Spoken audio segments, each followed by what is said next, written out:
Good morning. Share ko lang about wrong financial practice sa Pilipinos, no? Maraming Pilipino na naliligaw or nag-uumpisa doon sa pag-i-invest, no? Without financial foundations. So, ito nga, share ko, no?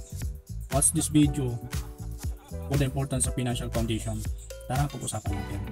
So, bago natin pag-usapan, no? May tanong muna ako. Sa iyo. Ito yung unang tanong ko. May emergency fund ka na ba? Dapat mayroon ka na at least 3 to 6 months or 1 year ng inyong monthly income about doon sa emergency fund. No? Alam mo, ang purpose ng emergency fund, kung meron kang mga sirang gripo sa bahay mo, nagkaroon ka ng loss of income, nagkaroon ka ng natanggal ka sa trabaho, so hindi ka malulugmok.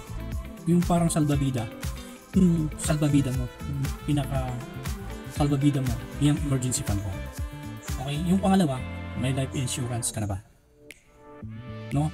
Yung life insurance mo at least 10 times for your annual income. Malinaw yan. Yung pangatlo, may critical illness coverage ka na ba? At least naman mayroon kang 5 times for your annual income. Yung pang-apat, may retirement fund ka na ba? Hindi yung is mo, hindi yung mga anak mo, ha? Dapat mayroon ka na nito bago ka mag-invest.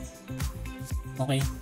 So, sa lahat ng mga nabanggit ko sa apat na yun, no, kung wala pa, mag-comment down below ka, no, i-comment mo yung mga wala ka pa, para mag-guide kita, maturuan ka namin, no, mag-guide ka namin, at maibigay ko sa iyo yung tama, no, yung tamang kaparaanan at tamang financial foundation.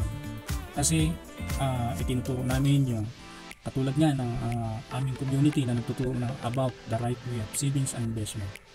Okay, so ngayon, kung wala ka pa nito sa mga nabanggit ko, pwede mo akong i-message, pwede mo akong i-add friend, pwede mo akong i-message sa messenger account ko or sa Facebook account ko.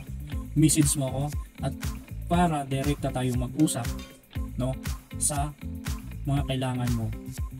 Okay, so message now, no? At huwag mo na yung kalimutan i-like, i-share tong video na to para marami tayong matulungan, maraming nakapanood sa video na to.